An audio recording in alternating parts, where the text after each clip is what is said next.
Thank you. Still to come on News at 10, today's other main news and sport. The banana trade war. America raises the stakes tonight. Remembering Lord Denning, the people's judge who died today, age 100.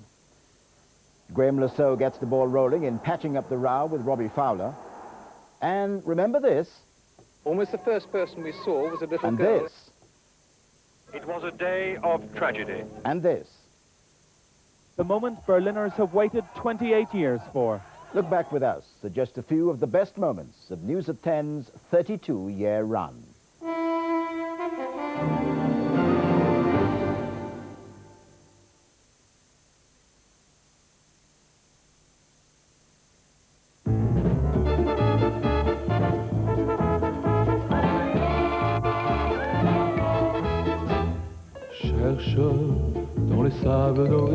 Orange are the only network to give talk plan customers both 1 year's free insurance and 24-hour replacement, should they lose their phone.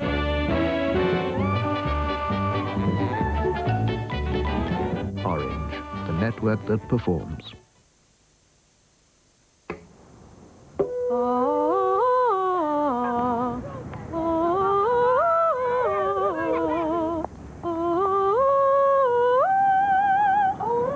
Preparation is everything, which is why when you fly British Airways Club World to London Heathrow, there's a new arrivals lounge where you can shower, have a massage, and get your act together. Which is why Carmen's favourite airline is the world's favourite airline.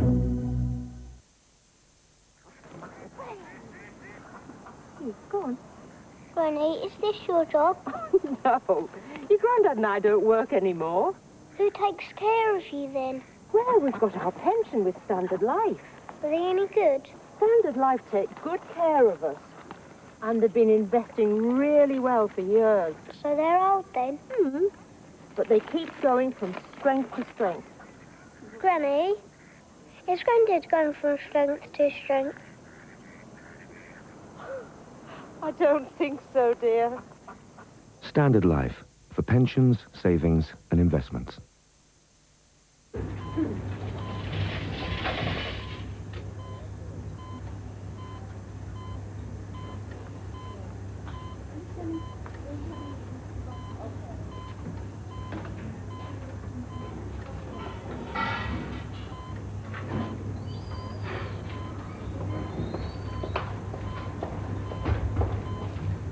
Hi, Rachel.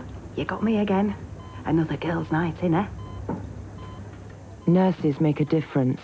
For information on returning to nursing with improved pay and conditions, call 0845 60 60 655.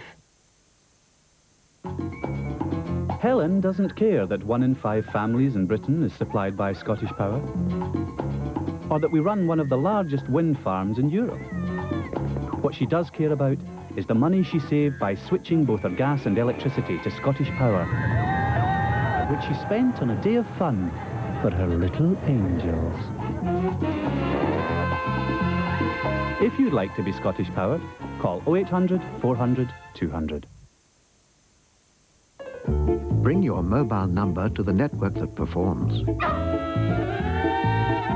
Call 0800 80 1080.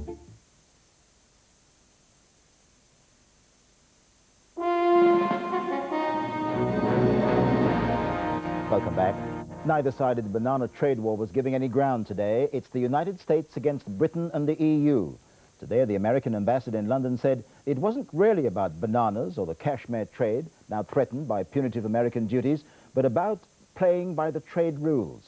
Our diplomatic editor, Robert Moore, reports. The American ambassador was summoned to the Foreign Office to be told for the second time in 24 hours that U.S. actions were unacceptable and that a long-running dispute over bananas could lead to a major trade confrontation. And in Washington, President Clinton responded tonight, saying that Europe should accept previous rulings. But we cannot maintain an open trading system, which I am convinced is essential for global prosperity, unless we also have rules that are abided by. Just twice since I've been president, we've won this case in the EU. I think we've won it 4 times over the last 10 years. It has gone on. Somehow the rules have to work. The Americans complain the European Union favour banana imports from their own former colonies in the Caribbean, discriminating against the plantations in South America run by large US companies. But Britain says the US decision to impose trade sanctions prejudges international arbitration, and the EU warns that American actions could destroy the vulnerable economies of Caribbean islands. We're talking about Caribbean islands which can't do anything else except grow bananas. We're talking about the United States where no bananas are grown in continental United States. And we're talking about islands which, if they are not allowed to grow bananas, in fact, probably become drug havens. The dispute began in September 1995, when the US first complained about the EU policy that offers some protection to Caribbean banana growers. In September 1997, the World Trade Organization ruled for the second time against the European Union. At the start of this year, the EU did introduce minor changes. But 2 days ago, America brought things to a head by imposing 100% tariffs on 14 unrelated European products. Using exceptionally blunt language, diplomats here at the Foreign Office have described the American actions as illegal and outrageous.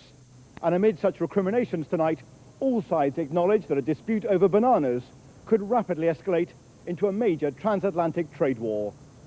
Robert Moore, News at 10, at the Foreign Office. Lord Denning, one of the best-known and most controversial judges of the century, died in his sleep this morning. He was 100 years old. Fellow lawyers say he was a great judge, but he was also one the public warmed to, not least because he spoke a language everyone could understand. ITN's Joe Andrews reports in part from the very courtroom where Lord Denning sat. Tom Denning was no ordinary judge, but unusually he came from an ordinary background. The son of a draper from Whitchurch in Hampshire, he spent his life in passionate defence of the individual. He spoke a language everyone could understand and believed, above all, in justice. There always has to be the tendency, has been, between those who go by the letter and those, as I would prefer, to go by the spirit and to seek to do justice as far as we can.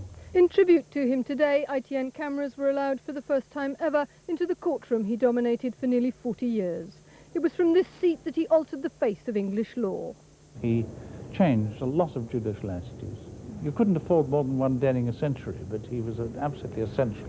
He was famous because of his inquiry into the Profumo affair, but his great contribution was in developing legal concepts like judicial review, the right to challenge the state's decisions, and the duty of care owed by all organisations to the public. He was a judge at the cutting edge of judicial inventiveness. Therefore, he was bound to be controversial. But when you look at the balance sheet of Lord Denning, my goodness me, the credit side is much higher than the debit side. This is where Lord Denning spent most of his working life, the Royal Courts of Justice in central London. He'll not be seen here again, but his memory lives on in the laws that he helped to shape and change. And that, above all, was the legacy he wanted. Joe Andrews, News at 10, inside the High Court. Lord Denning, who died today.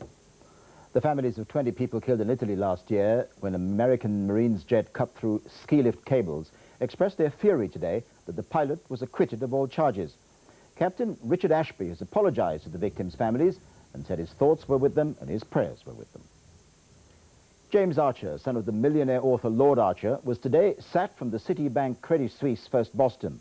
He and 2 colleagues were dismissed following an investigation into share dealing. The England football internationals Graham Lasseau and Robbie Fowler both apologized today for their extraordinary running battle on the field last Saturday. Lasseau of Chelsea wrote a letter of apology saying he shouldn't have elbowed the Liverpool player. Fowler responded tonight with a statement in which he said Lasseau might have misunderstood his gestures. Our sports correspondent Graham Miller reports. The England colleagues were involved in a running battle throughout the game at Stamford Bridge, but it was Lasseau who was caught on television elbowing Robbie Fowler to the floor. Lasseau was reacting to personal gestures made by Fowler. He called for the match officials to intervene, but was booked by referee Paul Durkin, who hadn't seen the Fowler incident. But after studying the video, the FA charged both players with misconduct. Tonight, both said sorry, Lasseau first. People in all walks of life occasionally face provocation and deal with it. I realise I have to deal with this in a more mature manner. Fowler followed, saying, Graham may have misinterpreted my actions, which were not intended to cause any offence. I'd like to think that this is the end of the matter.